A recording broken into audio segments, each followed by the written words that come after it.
she said. If you're brave enough, stay after everyone leaves. She looked at me longer than she should have. It wasn't a glance, it was one of those pauses that pull the air out of a room. I tried not to look back, but my eyes betrayed me, catching hers across the half-empty hall where people were still gathering their coats, scraping chairs, saying goodbyes too loud.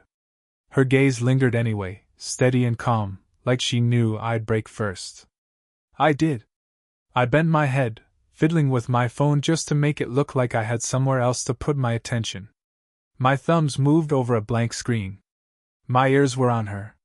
She was still talking to someone, another woman, closer to her age, but her body stayed angled my way. She stood tall, graceful in a way that made the fluorescent lights kinder than they had any right to be. Dark hair tied back loosely, a few strands framing her face, the faint lines around her mouth soft rather than severe. She didn't look her age, and yet she carried it with a kind of certainty that no one my age could fake. When the last voices drifted toward the exit, she said it, low enough that I almost thought I imagined it. If you're brave enough, stay after everyone leaves. I froze. My hand went cold around the phone. I didn't look up, not right away.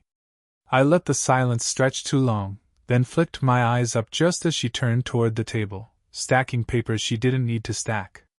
Brave enough. That's how it started. With a dare disguised as a whisper. The others filed out, the echo of their shoes on the polished floor getting softer, until the doors clicked shut and left the building too quiet. My heart was still racing, but my feet wouldn't move. I sat there, pretending to scroll, waiting for her to confirm I hadn't hallucinated the invitation. She didn't. Instead, she kept her back to me, adjusting the papers, then the pen, then her jacket folded over the chair. Her movements were too precise, like she was buying herself time. You don't have to, she said finally, still not turning around. Her voice carried across the empty room. Not harsh. Not soft either. Somewhere in between, enough to make me stand, even though my legs shook. I wasn't planning to, I said, though I stayed right where I was, hands shoved into my pockets. That got a smile out of her. I could see it in the slight lift of her shoulder, the tilt of her head before she turned. She faced me at last, eyes sharp but not unkind. So, you're stubborn? I shrugged. Or stupid? She laughed once, a quick sound, then quiet again. She crossed the room slowly, not rushing to fill the distance. Her heels clicked against the floor, steady, unhurried, like every step was deliberate. I couldn't look away. When she stopped in front of me, close enough that I caught the faint trace of her perfume, something warm, with a hint of spice, I forgot how to breathe. You don't seem stupid, she said, softer this time. The silence between us stretched. My hand twitched at my side, useless, like it wanted something to do. She noticed, I could tell by the way her eyes dropped, then came back to mine. You're too young, she said finally. Not a warning, not a dismissal. Just a fact spoken plainly. Maybe, I said. My throat was dry. But I'm still here. Her lips parted like she might argue, but she didn't.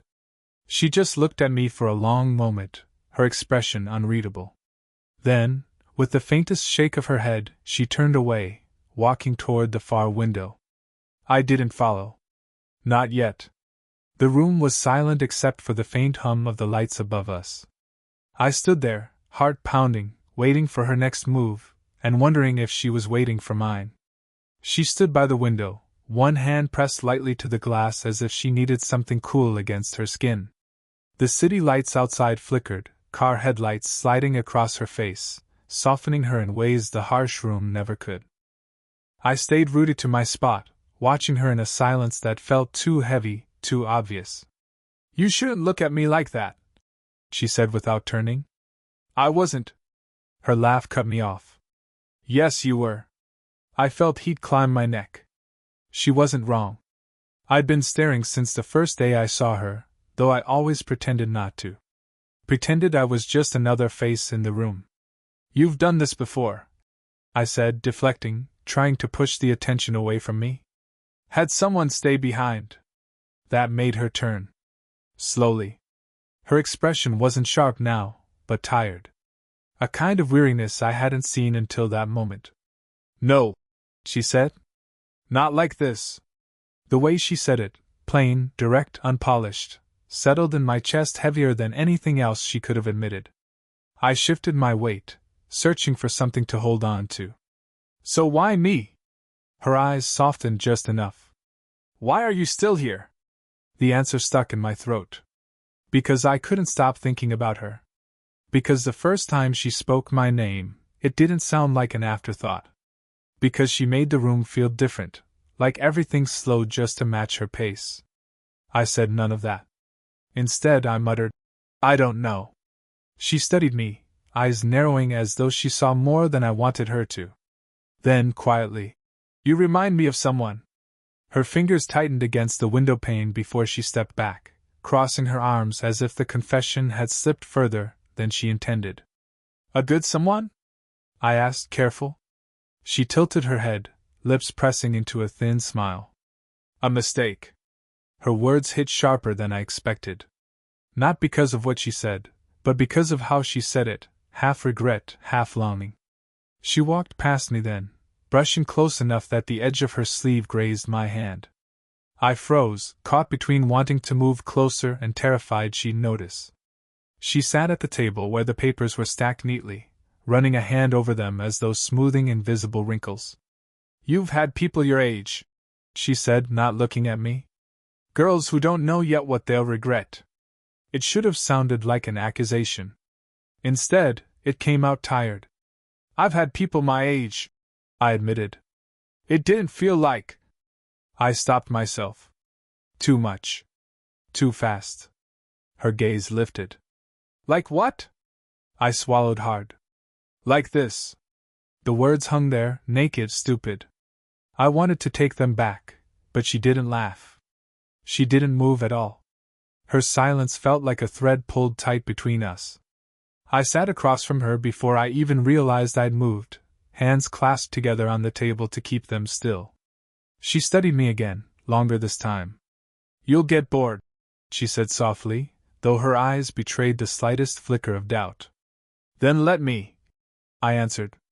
My voice was steadier than I expected. Something shifted in her expression, subtle but undeniable, like she wanted to believe me, and hated herself for it. For a while either of us spoke. The hum of the lights above became too loud, the ticking clock on the wall impossible to ignore. Then she reached out, just a small movement, her hand brushing over mine on the table, barely a touch. I didn't breathe. Her fingertips lingered, warm against my skin, before pulling back as though she'd remembered herself too late. She rose from her chair, pacing once, twice, then stopping with her back to me. "This is a mistake," she whispered. I should have stood. I should have left. But instead I leaned forward, gripping the edge of the table like it might keep me from unraveling. "Then why does it feel like the opposite?" I asked. She didn't turn. She didn't answer.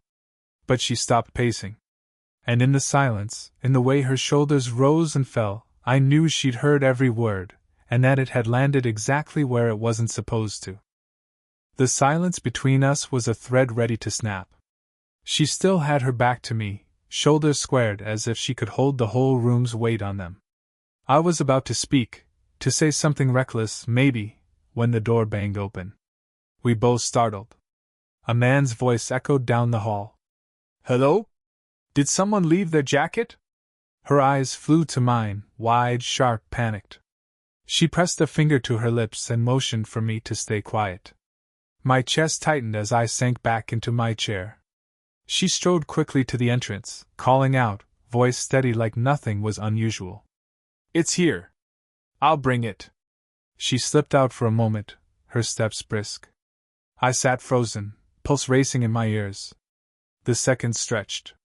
When she returned, she closed the door gently, leaning against it for just a beat longer than necessary, hand pressed flat against the wood. She exhaled like she'd been holding her breath the whole time. "That was close," I muttered. Her eyes darted toward me, sharp again. "Exactly. And that's why." She stopped herself. I stood this time, the chair scraping faintly across the floor. The sound felt too loud. She shook her head, turning away as if space alone could steady her. But when I stepped closer, she didn't move. She stayed rooted, eyes fixed on the window, though I could see her reflection in the glass, the faint tremor at the corner of her mouth, the way her chest rose and fell too quickly. "I shouldn't be here," I whispered, more to myself than her. "You shouldn't," she said immediately. But she didn't tell me to leave. The space between us thinned until I could feel the warmth radiating from her, the faint scent of her perfume wrapping tighter around me. I hesitated, every part of me screaming to close the gap. My hand lifted, slow, uncertain, and brushed the fabric of her sleeve. She didn't flinch. Instead, she turned, so close our foreheads almost touched. Her breath grazed my lips, shallow, unsteady. "Don't," she whispered. I froze, but she didn't step back. The pause stretched. Her hand twitched, as if she wanted to reach for me but caught herself halfway. My chest ached with how close she was, with how impossible it was not to move closer. "Do you know what people would say?" she asked. Her voice cracked slightly, betraying something she hadn't meant me to hear. "I don't care," I said, though my throat burned. She laughed once, bitter and quiet. "You will."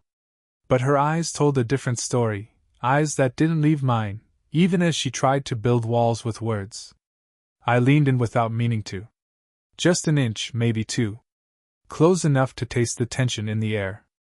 Close enough that my pulse stumbled when she didn't pull away. Her lips parted, a breath caught between us. Then her phone buzzed against the table. She jerked back, breaking the thread, turning quickly to snatch it up. Her voice was sharp now, brisk. "I have to answer this." I stayed frozen where she'd left me, every nerve still alive with what almost happened. She ended the call quickly, too quickly, and set the phone face down. Her hand lingered on it a moment before she let it go. When she looked back at me, her mask was back in place. But her eyes gave her away, darker, searching, shaken. I didn't move. Neither did she. And in the breathless distance between us, I knew we were already closer than either of us could admit. The room was too quiet after her phone call. I could still hear the echo of her voice, clipped, efficient, the mask she wore for everyone else. When she set the phone down, her hand trembled, just once, before she folded it into her lap. I stepped closer slowly, as if I might spook her. She didn't look up until I was standing in front of her, close enough that her knees brushed against my leg. "Why are you doing this?" she asked. Her voice wasn't sharp now. It was soft, frayed around the edges. "Because I can't stop," I said before I could stop myself. She let out a breath, shaky, unsteady, and shook her head. "You don't understand what this would cost." "I don't care about the cost." "You will," she repeated, but weaker this time, as if she were trying to convince herself. I crouched slightly, bringing my face level with hers. She finally looked at me, really looked, and something in her eyes cracked. Regret, longing, fear, all tangled together. "I've made enough mistakes," she whispered. "I promised myself." Her words broke, and I couldn't help it. My hand lifted, brushing a stray strand of hair from her cheek. My fingers lingered, grazing her skin. She closed her eyes, leaning just barely into the touch before catching herself, pulling back an inch. "You're too young," she said again, but her voice was unconvincing, thin. "And you're too beautiful for me to pretend I don't see you," I answered. Her eyes snapped open, sharp, wet. "Don't say things like that." "Why not?" "Because it makes it harder to walk away." The silence after that was unbearable. Her breath hitched, mine caught. I leaned in just enough that her perfume wrapped around me, warm spice, faint vanilla, something that made my head spin. She reached up, almost unconsciously, her fingers brushing the back of my neck featherlight. The contact sent a current through me. "This can't happen," she said, but her hand didn't move. "Then let it," I whispered, so close my lips brushed the edge of her ear. Her body tensed. For a second, I thought she'd push me away. Instead, she let her forehead rest against mine, eyes closed, breaths mingling in the too quiet room. Every heartbeat felt like a countdown. Her hand slid from my neck to my shoulder, clutching just enough to hold me there. My hand pressed against the table for balance, resisting the urge to pull her closer. "Tell me to go," I said, my voice rough. She didn't answer. "Tell me," I pressed. Her lips parted, but no sound came. Instead, she opened her eyes, searching mine like the words had abandoned her. I leaned in, closer, closer, until the only thing left between us was hesitation. Her breath trembled against my mouth. And then, the door handle rattled. We froze. She jerked back, standing so quickly her chair scraped against the floor. My heart slammed in my chest as the handle rattled again, then stilled. Whoever it was moved on, footsteps fading down the hall. We both stood there, breathing hard, the moment shattered but not erased. She pressed a hand to her chest, eyes wide, then looked at me, and this time, she didn't hide what was there. "This is going to destroy me," she whispered. I stepped forward anyway. "Then let it destroy us both." The words hung there, dangerous and undeniable, with only inches left between our lips. She didn't move after my words, "Then let it destroy us both," but something inside her shifted. I saw it in the tightness of her jaw, the way her fingers curled at her side like she was holding on to something invisible. Her eyes darted to the door, then back to me. "I can't do this," she said, but her voice was too thin, too fractured to be firm. I stepped closer anyway. She backed into the table, the edge pressing against her hip. Her palms braced against its surface like she needed it to steady herself. Then, suddenly, she blurted, "They already suspect." The words hit harder than if she'd pushed me. "What?" She swallowed, looking everywhere but at me. "One of the women I work with, she saw the way you look at me. She asked about it. I told her no, that it's ridiculous, but—" Her breath caught. "She didn't believe me." My chest tightened. The safety I'd been clinging to, the belief that whatever we had was invisible, ours alone, cracked. "And if they know?" I asked. My voice came out rougher than I meant. Her lips parted like she might answer, but no sound came. Her shoulders slumped, and she turned her face away, pressing her hand against her forehead. For the first time, I saw her tremble. I reached out, almost on instinct, my hand hovering near her arm before daring to touch. My fingers brushed her skin, just enough to anchor her. She flinched, not away, but inward, like she couldn't allow herself the comfort. "Say it doesn't matter," I whispered. She shook her head, eyes squeezed shut. "It does. It always has." Her admission sank between us, heavy. I wanted to argue, to tell her I didn't care about rumors or suspicions or age. But my throat tightened around the words. Instead, I leaned in, lowering my voice. "Then why did you ask me to stay?" Her eyes snapped open. For the first time all night, she didn't try to hide. "Because I wanted to know if you'd be brave enough," she said, breathless. "And I didn't think you would be." The honesty in her voice punched the air out of me. She wanted me here. Not by accident, not by mistake. She dared me, and I'd answered. Her confession pulled us closer without either of us moving. My hand slid higher along her arm, fingers brushing the edge of her sleeve. She didn't stop me. Her breath itched, chest rising against mine as if she couldn't keep distance even while she tried. "This isn't who I am," she whispered, though her body betrayed her, leaning into me just enough that I felt her warmth through every layer of fabric. "It's who you are with me," I said. She exhaled sharply, like I'd struck something raw. Her hand came up, pressing lightly to my chest, not pushing me back but keeping me in place. Her palm trembled where it rested over my heartbeat.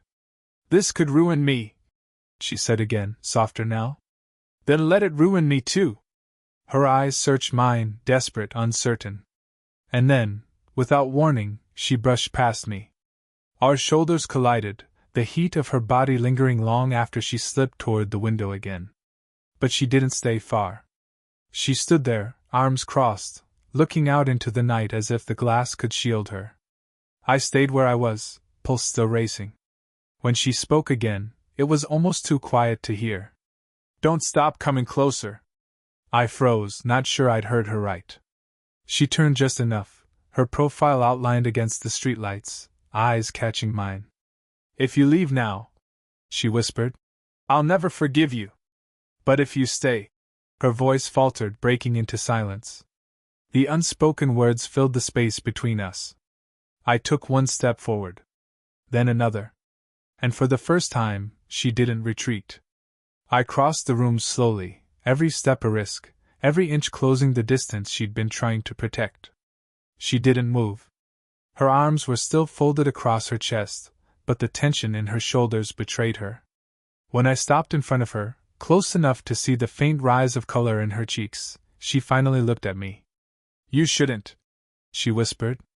Neither should you, I said. The air between us was thick, charged, like the room itself was holding its breath. She shook her head, but the movement was weak. This isn't a game. If we start. She trailed off, pressing her lips together, her voice breaking on the edge of a warning she couldn't finish.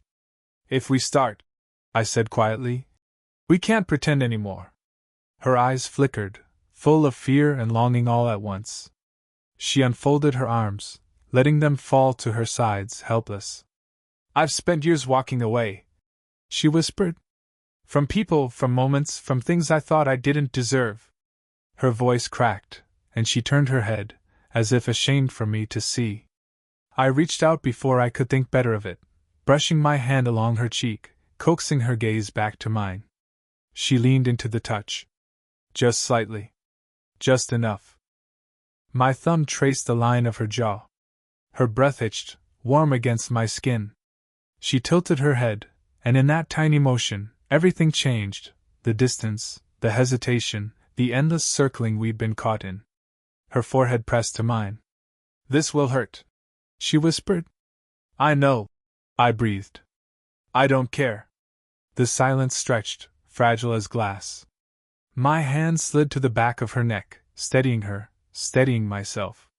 She let out a trembling sigh, and when her fingers finally touched my chest, it wasn't to push me away. It was to anchor herself.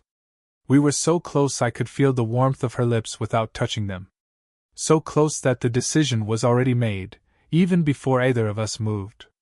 Her eyes closed first. And then, we kissed. Not soft, not tentative. Messy. Desperate. Years of regret colliding with reckless need. She clutched my shirt like she might fall without it. I held her tighter than I meant to, terrified she'd vanish the second I let go.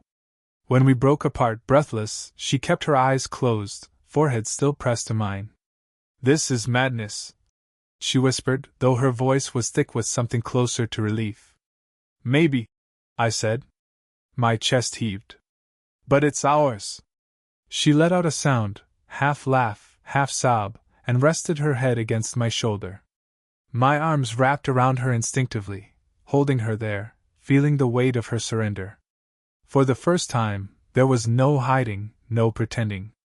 Just us, standing in the too quiet room, hearts pounding against each other. When she finally pulled back, her eyes were wet but steady. She studied me like she was memorizing my face, my breath, every piece of this moment. Now you know, she said softly. Now we both do, I answered. And the clarity hung between us.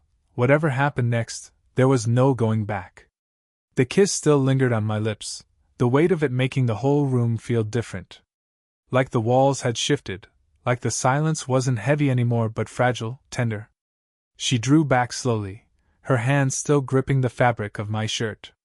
Her eyes searched mine, uncertain, but softer than I'd ever seen them. This is where I should tell you it can't happen again, she murmured. I shook my head. You could. But I wouldn't believe you. A small laugh escaped her, weak and disbelieving. She pressed a hand over her mouth as if embarrassed by it, then dropped it, her expression unraveling into something real, something bare. Do you know what it means for me? To let you close? I nodded. It means you trust me. Her throat worked as she swallowed. It means I'm terrified. I reached for her hand, slow, steady, giving her every chance to pull away. She didn't. Her fingers slipped into mine, cool at first, then tightening with a grip that spoke louder than any words. "I don't care what people say," I whispered. "I don't care about age, or rules, or how it's supposed to look. I care about this. You. Right now." Her breath itched, but this time she didn't argue. Instead, she leaned into me, her head resting against my chest, listening to the uneven rhythm of my heartbeat. My arms wrapped around her, holding her as though that alone could quiet everything we both feared. For a long while neither of us spoke. The world outside went on, car doors slamming, voices in the distance, the faint hum of traffic, but in that room, time bent around us. Finally, she pulled back just enough to meet my eyes again. "You're too young for regrets," she said softly. "Maybe," I answered. "But I'd regret walking away more than anything." Her lips curved, the faintest trace of a smile, fragile but real. She reached up, brushing her fingers through my hair, smoothing it like a habit she hadn't meant to form. Then, with a tenderness that unraveled me more than the kiss had, she pressed her lips to my forehead. It wasn't passion this time. It was something deeper. A vow neither of us had the courage to put into words. When she pulled back, I tightened my grip on her hand, unwilling to let go. "So," I said, my voice low, "does this mean I passed your test? That I was brave enough?" Her smile widened just a little, her eyes glinting with something both teasing and serious. "It means," she whispered, "you're still here." And that was enough. We sat together at the edge of the table, hands intertwined, the quiet no longer unbearable but shared. The fear was still there, yes, and the world outside would still judge, but in that moment, the choice was made. We had chosen each other. And that made everything else feel distant, small, irrelevant.